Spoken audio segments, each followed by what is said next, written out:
Hi, my name is Lars Mlekusch.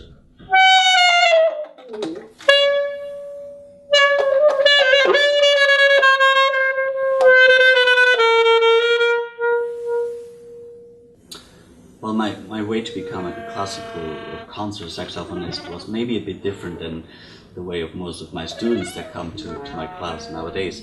So I started playing in a wind orchestra, then I did a lot of dance music, later on jazz, funk. I had my own big band conducting. I did a lot of things when I was young, and it always a big experience for me, and I got to know different styles of music.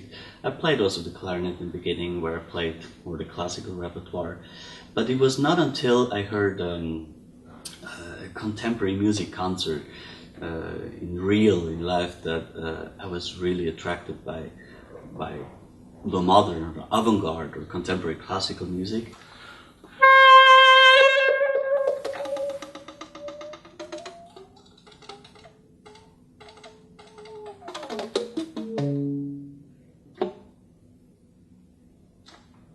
So listening to contemporary music made me really curious about it and about classical music, and finally it was about saxophone, because I realized the saxophone has immense potential and possibilities in sound and different sounds and modulation and sound, and so I became really keen getting to know more about this instrument. So that's why I finally decided not to become a jazz musician, but a classical saxophonist. So when I studied saxophone, of course, I learned all the repertoire, the standard, so-called standard repertoire, concert repertoire, which I like. There's some really great pieces which are worth playing and performing, of course. But I was always attracted most by the actual the music that is happening now, written now by composers, and the collaboration to work together with composers and being part of the creation of a piece.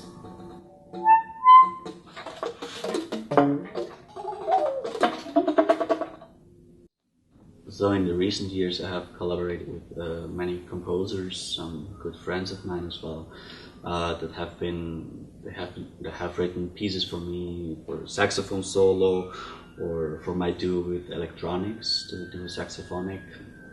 So saxophone and electroacoustics is probably the two youngest instruments in music history, or my duo with organ. So we have premiered quite interesting pieces for the old or church-related instrument, organ, and jazz-related saxophone. And so I like to play also with this kind of stereotypes that are not really true, and to show the different characters of the instrument that people would not expect very often. So this is a very important part of my work. To work closely together with composers, and it's usually a lot of fun, and I'm really enjoying this.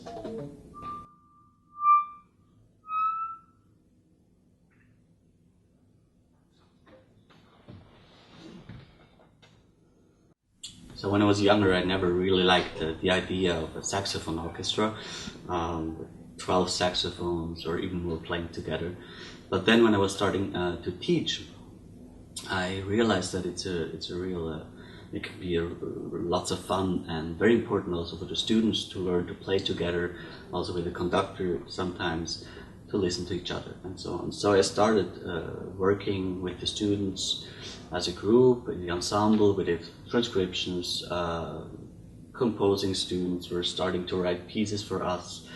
And after a while I enjoyed it so much that I also developed my conducting knowledge or techniques. I took conducting lessons in Milan with Bomarico, one of my favorite conductor, and so I enjoyed more and more to work with the saxophone orchestra.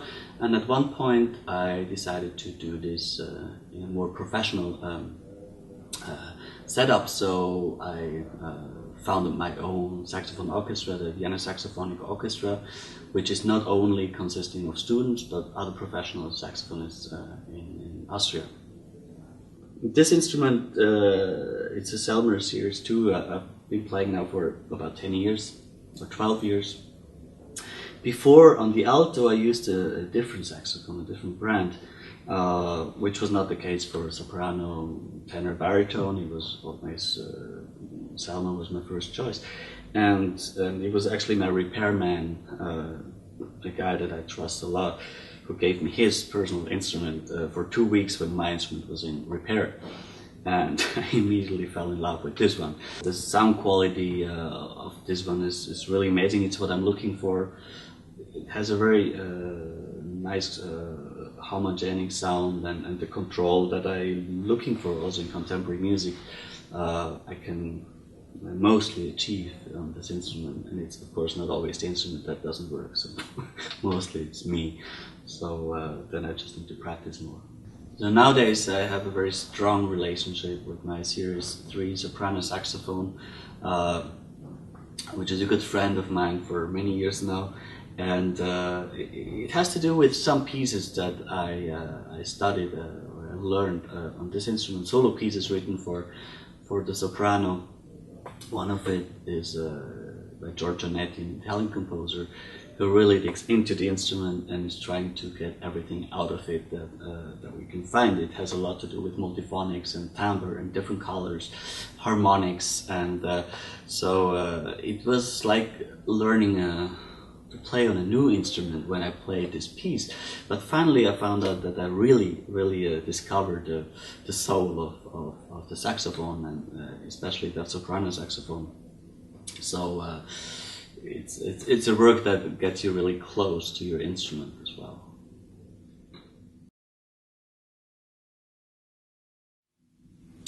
Do everything with discipline, but always have fun.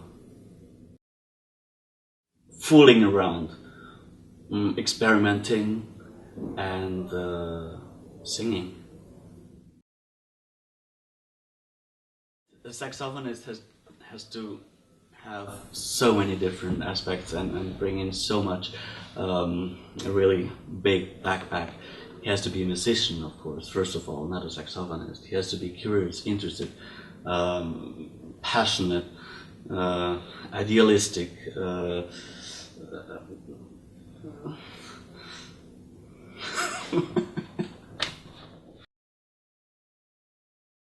listening, interacting, experimenting. I would definitely be an Amarone. So it is a bit sweet and also a little bit bitter sometimes. One thing that interests me a lot in music is the space, also, to not only play a concert, but to think about where I play the concert and what kind of space it is. So my last solo CD is called Saxophone Spaces, and all those pieces somehow deal with this idea about space in music, in an instrument, and the room, the hall itself. So this is something that I always I constantly think about.